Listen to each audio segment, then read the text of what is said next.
We will start new unit, class 12 physics, that is current electricity.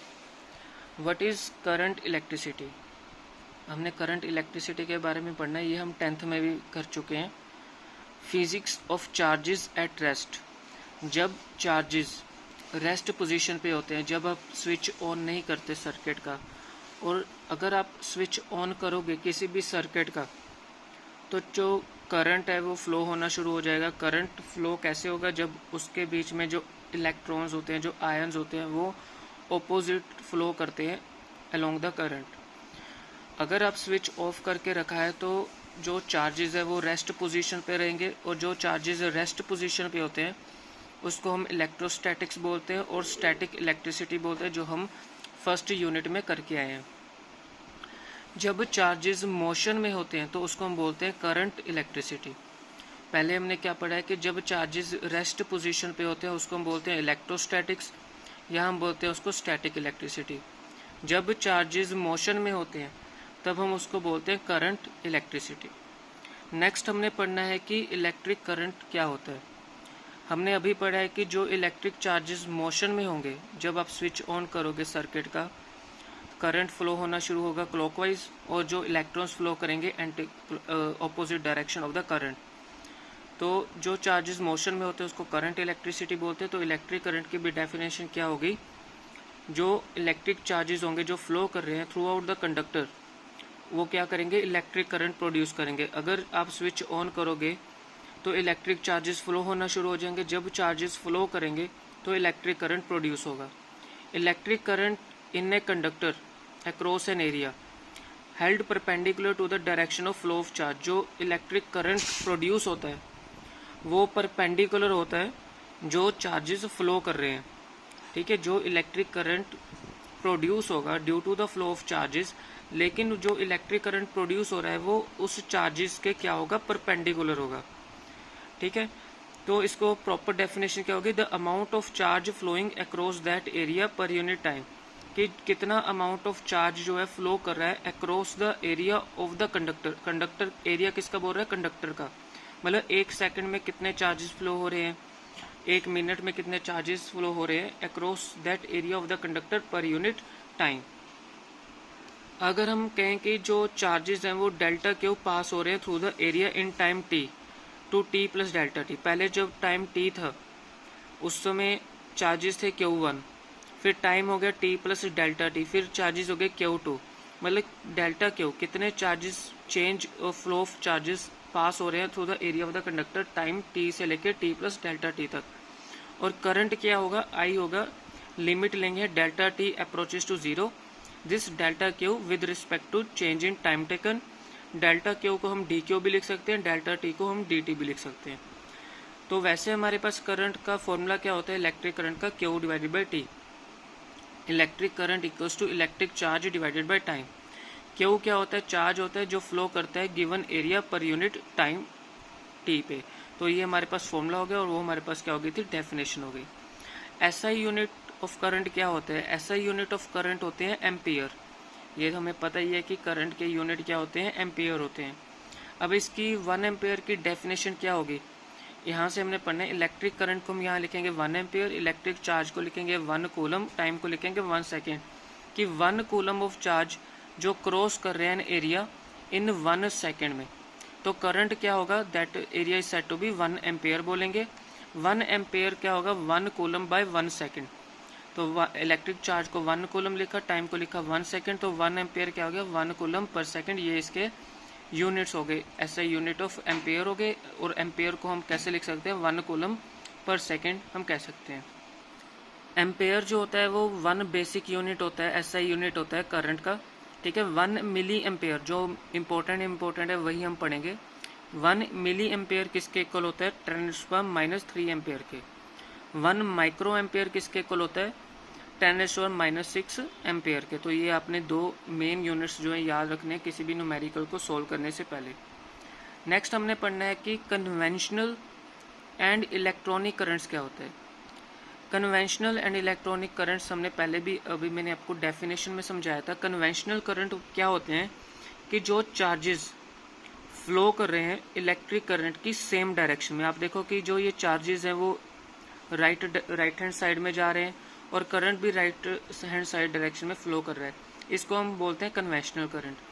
और electronic current क्या होता है, जो इलेक्ट्रिक करंट है वो चार्जेस जो हो रहे हैं फ्लो हो रहे हैं, नेगेटिव चार्जेस फ्लो हो रहे हैं opposite direction of the electric current. ये पॉजिटिव चार्ज जो है इलेक्ट्रिक करंट के सेम डायरेक्शन में फ्लो करेंगे तो उसको कन्वेंशनल करंट बोलेंगे। जो नेगेटिव चार्जेस हैं वो इलेक्ट्रिक करंट के ऑपोजिट डायरेक्शन में फ्लो करें तो उसको हम इलेक्ट्रॉनिक करंट बोलेंगे। बाय कन्वेंशन जो direction of motion of positive charge होता है, ये जो पॉजिटिव चार्ज की मोशन है वो सेम डायरेक्शन में जा रही है इलेक्ट्रिक करंट के, उसको हम बोलेंगे कन्वेंशनल करंट। जो नेगेटिव चार्ज मूव कर रहे हैं इन वन डायरेक्शन वो ऑपोजिट डायरेक्शन में है इलेक्ट्रिक करंट के, तो वो बोलेंगे इलेक्ट्रॉनिक करंट। तो यहाँ से हम डेफिनेशन भी आपने लिखनी है कन्वेंशनल और इलेक्ट्रॉनिक करंट की, और साथ ही में आपने डायग्राम भी बनानी है। फिर आपने पढ़ना है कि इलेक्ट्रिक करंट क्या स्केलर क्वांटिटी होती है, वेक्टर क्वांटिटी होती है। इलेक्ट्रिक करंट जो होती है वो स्केलर क्वांटिटी होती है। इलेक्ट्रिक करंट का स्केलर क्वांटिटी होती क्या है, जिसका सिर्फ मैग्नीट्यूड होता है बट डायरेक्शन नहीं होती। इलेक्ट्रिक करंट का ये कह रहा है कि मैग्नीट्यूड और डायरेक्शन दोनों होते हैं लेकिन फिर भी ये स्केलर क्वांटिटी है। उसका कारण ये है कि जो लॉज ऑफ ऑर्डिनरी अलजेब्रा होते हैं जैसे addition, subtraction, multiplication, they are used to add electric current. Laws of vector addition जो है इसमें एप्लीकेबल नहीं होते, जैसे आई वेक्टर हम यहाँ पे नहीं लिखते, ठीक है, क्यू वेक्टर नहीं लिखते, वो यहाँ पे एप्लीकेबल नहीं होते। सिर्फ स्केलर अलजेब्रा जो है यहाँ पे यूज़ किए जाते हैं, वेक्टर अलजेब्रा जो है यहाँ पे यूज़ नहीं किए जाते, एप्लीकेबल नहीं होते, इसलिए ये एक स्केलर क्वांटिटी है, ठीक है। नेक्स्ट है maintenance of steady current in a circuit. Maintenance of steady current in a circuit हमने क्या करना है इसमें, the flow of electric current in a circuit is analogous to the flow of water in a pipe. कहते हैं जो electric current flow हो रहा है एक सर्किट में, एक सर्किट है उसमें इलेक्ट्रिक करंट फ्लो हो रहा है, ठीक है, उसको किसके साथ हमने कंपेयर करके चलना है, जैसे पानी फ्लो हो रहा है एक पाइप में, ठीक है, इस तरह से हमने इसको समझना है। Suppose we wish to maintain a steady flow of water in a horizontal pipe from A to B. हम सपोज कर रहे हैं कि जो पानी फ्लो हो रहा है एक हॉरिजॉन्टल पाइप में फ्लो हो रहा है ए से लेके बी तक, यहाँ से ए से बी हॉरिजॉन्टल पाइप में पानी फ्लो हो रहा है। As the pressure at A is higher than that at of B. कहते हैं जो ए पे प्रेशर है वो हायर है देन जो बी पे प्रेशर है, मतलब बी पे प्रेशर कम है और ए पे प्रेशर क्या है, हायर है। जो वाटर फ्लो करेगा from the upper tank to the lower tank, water जो यहाँ से फ्लो करेगा, अपर टैंक यहाँ से फ्लो करना है उसने और ये लोअर टैंक यहाँ तक जाएगा ये, ठीक है। To maintain a steady flow, हम चाहते हैं कि जो पानी यहाँ से फ्लो कर रहा है वो स्टेडी फ्लो हो, उसमें किसी तरह का वेरिएशंस नहीं आनी चाहिए। Water pump must do work at a steady rate, pump water back from the lower tank to the upper tank. कहते हैं जो अब हमने क्या किया है कि ये पानी फ्लो हो रहा है अपर टैंक से लोअर टैंक, ए पे प्रेशर हायर है, बी पे प्रेशर कम है। अब यहाँ पे हमने पंप लगाया, पंप का काम क्या है कि इस वाटर को वापस में पंप करेगा लोअर टैंक से अपर टैंक में, और ये जो फ्लो होना चाहिए ये भी क्या होना चाहिए, स्टेडी होना चाहिए, स्टेडी फ्लो होना चाहिए अगर ये लोअर टैंक से अपर टैंक में जाएगा। ऑब्वियसली जो वाटर पंप है makes water from lower to higher pressure, पहले यहाँ पे हायर टू लोअर फ्लो हो रहा था, अब ये लोअर टू हायर में फ्लो होगा। It helps to maintain the pressure difference between A and B. ये हमें एक्सपेरिमेंट हेल्प करेगा कि हमने कैसे पोटेंशियल डिफरेंस जो है मेजर करना है और कैसे ए से लेके बी तक जो पोटेंशियल डिफरेंस है वो मेंटेन रहना चाहिए। A steady flow of electric current in a conductor is maintained in a similar way. उसको हम कैसे आसान तरीके से कर सकते हैं, जो पॉजिटिव चार्ज फ्लो हो रहा है spontaneously in a conductor higher potential to lower potential, जैसे हमने किया था कि ए अपर टैंक से लोअर टैंक, ए पे हायर, ए पे क्या होगा हायर प्रेशर होगा और बी पे क्या होगा लोअर प्रेशर होगा, तो पॉजिटिव चार्ज फ्लो करेंगे higher potential to lower potential, ठीक है, in the direction of the electric field. मतलब जो यहाँ पे इलेक्ट्रिक फील्ड, जब मतलब इसमें ये कहना चाहता है कि जब हम किसी सर्किट पे इलेक्ट्रिक करंट फ्लो हो रहा है और चार्जेस जो है मूव कर रहे हैं तो वहाँ पे क्या प्रोड्यूस होगा, इलेक्ट्रिक फील्ड प्रोड्यूस होगा। दिस इज इलेक्ट्रिक फील्ड जो है प्रोड्यूस होगा। To maintain steady current through a conductor some external device must do work positive from lower potential to higher potential. जैसे हमने वहाँ पे पंप लगाया था, पंप क्या कर रहा था, पानी को पंप कर रहा था lower potential to higher potential में। यहाँ पे भी कह रहा है कि हमें किसी एक्सटर्नल डिवाइस की जरूरत है थ्रू ए कंडक्टर, ताकि जो पानी है वो फ्लो करे lower potential to higher potential. ठीक है, a source of EMF transfer positive charge. अब इसमें क्या है कि एक सोर्स ऑफ ईएमएफ है जो पॉजिटिव चार्ज को फ्लो कर रहा है lower potential to higher potential opposite direction of the electric field. ठीक है, तो ये हमारे पास ईएमएफ की एक डेफिनेशन है कि एक पॉजिटिव चार्ज फ्लो कर रहा है lower potential to higher potential opposite direction to the electric field. ठीक है, नेक्स्ट हमारे पास है इलेक्ट्रोमोटिव फोर्स। इलेक्ट्रोमोटिव फोर्स की डेफिनेशन क्या होती है कि a battery is a device. इसमें क्या था, हमने पंप लगाया था और पानी को पंप कर रहा था लोअर टू हायर पोटेंशियल। इसमें क्या है कि बैटरी एक ऐसा डिवाइस है जो पोटेंशियल डिफरेंस को मेंटेन कर रहा है between the two terminals A and B. तो यहाँ पे जो एक बैटरी डिवाइस है जो पोटेंशियल डिफरेंस को मेंटेन कर रहा है between the two terminals A and B, उसको हम बोलते हैं electromotive force. Due to certain chemical reactions force is exerted on the charges of the electrolyte. अब जो बैटरी है उसमें क्या है, एक केमिकल होता है और वहाँ पे क्या होता है, रिएक्शन होता है।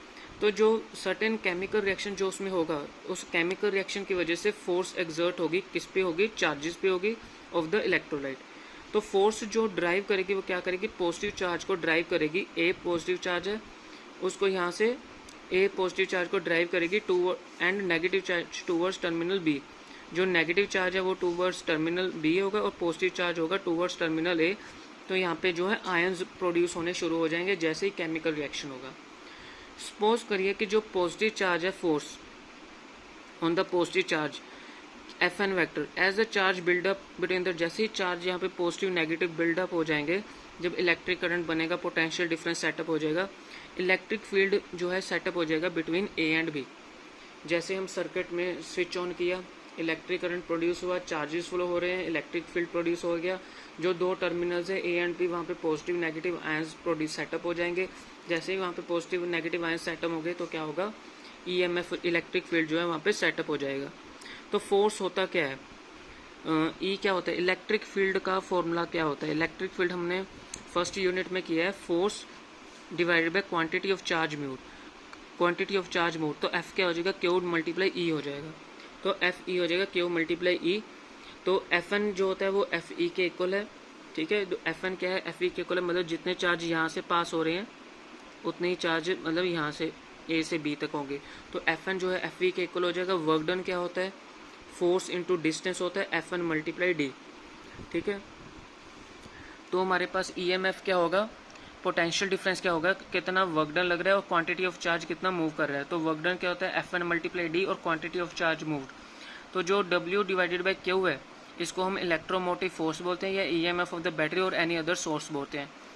इलेक्ट्रोमोटिव फोर्स में बी डिफाइंड एज जो वर्क डन लग रहा है by the source of the charge taking a unit positive charge from lower to higher potential. मतलब कितना वर्क डन लग रहा है कि जो पॉजिटिव चार्ज है जो टर्मिनल ए पे है वो मूव कर रहा है नेगेटिव की तरफ, मतलब lower potential to higher potential. Lower potential to higher potential मतलब बैटरी जो है वर्क डन लगा रही है उस पॉजिटिव चार्ज को lower potential to higher potential में मूव करने के लिए, उसको हम बोलते हैं इलेक्ट्रोमोटिव फोर्स। एफ एन जो है एफ ई के इक्वल होता है, उसका फॉर्मूला क्या होता है, क्यू मल्टीप्लाई ई। यहाँ पे भी डी के साथ मल्टीप्लाई कर दिया, यहाँ पे भी डी के साथ मल्टीप्लाई कर दिया, यहाँ पे भी डी के साथ मल्टीप्लाई कर दिया। तो हमारे पास क्या आ जाएगा, यहाँ पे ई मल्टीप्लाई डी क्या होता है, वी होता है, that is potential. E multiply D क्या होता है, वी होता है। तो ई एम एफ क्या हो जाएगा, यहाँ पे F N D by q है, तो यहाँ पे F N D by q है। ठीक है, तो हम इसको क्या लिख सकते हैं, एफ एन डी को क्या लिख सकते हैं, क्यू वी लिख सकते हैं। क्यू और क्यू कैंसिल हो जाएगा, ई एम एफ क्या हो जाएगा, वी के इक्वल आ जाएगा। तो hence the E M F जो है वो किसके इक्वल है, मैक्सिमम पोटेंशियल के इक्वल है, जो डिफरेंस है between the two terminals in an open circuit. Next topic हमारे पास है ई एम एफ और पोटेंशियल डिफरेंस में क्या डिफरेंस है। इलेक्ट्रोमोटिव फोर्स क्या होता है, it is the work done by a source, जो work done by a source of charge, जो पॉजिटिव चार्ज है, taking a unit charge once around the complete circuit. मतलब उसमें जो एक चार्ज है वो उस पूरे सर्किट को पूरा कंप्लीट कर रहा है, मतलब पूरा उसका चक्कर लगा रहा है। और पोटेंशियल डिफरेंस है कितना वर्क डन लग रहा है उस क्वांटिटी ऑफ चार्ज को मूव करने के लिए one point two the another point. ये किसके इक्वल है इलेक्ट्रोमोटिव फोर्स, ये हमने अभी पढ़ा है कि ये पोटेंशियल मैक्सिमम पोटेंशियल डिफरेंस के इक्वल है between the two terminals in an open circuit, और ये जो है क्लोज्ड सर्किट में काम होता है। ये एग्जिस्ट करता है even the circuit is not close, मतलब ये ओपन सर्किट में काम करता है और ये क्लोज सर्किट में काम करता है। It has non electrostatic origin, इसका जो है नॉन इलेक्ट्रोस्टैटिक ओरिजिन है, और ये ओरिजिनेट करता है जहाँ पे इलेक्ट्रिक करंट जब प्रोड्यूस होता है बिटवीन द टू टर्मिनल्स, वहाँ पे इलेक्ट्रिक फील्ड भी क्या होता है, सेटअप हो जाता है। It is an cause when EMF is applied in a circuit potential difference is cause, जब ईएमएफ अप्लाई करते हैं तो उसका कारण क्या होता है, पोटेंशियल डिफरेंस, ये एक इफेक्ट है। It is equal to the sum of the potential difference across the all components of the circuit, मतलब ईएमएफ क्या हो जाता है, ईएमएफ 1 प्लस ईएमएफ 2, ऐसे sum of all the EMF sum of the all the potential difference equal हो जाता है। इसका हर सर्किट का अपना एक पोटेंशियल डिफरेंस होता है अक्रॉस द एंड्स। ईएमएफ जो होता है वो लार्जर देन पोटेंशियल डिफरेंस होता है, और जो पोटेंशियल डिफरेंस है वो लेस देन होता है ईएमएफ के। ये external resistance of the circuit पे डिपेंड नहीं करता, ये हमेशा लेस देन होता है ईएमएफ के। तो ये हमारे पास टॉपिक था ईएमएफ और पोटेंशियल डिफरेंस तक।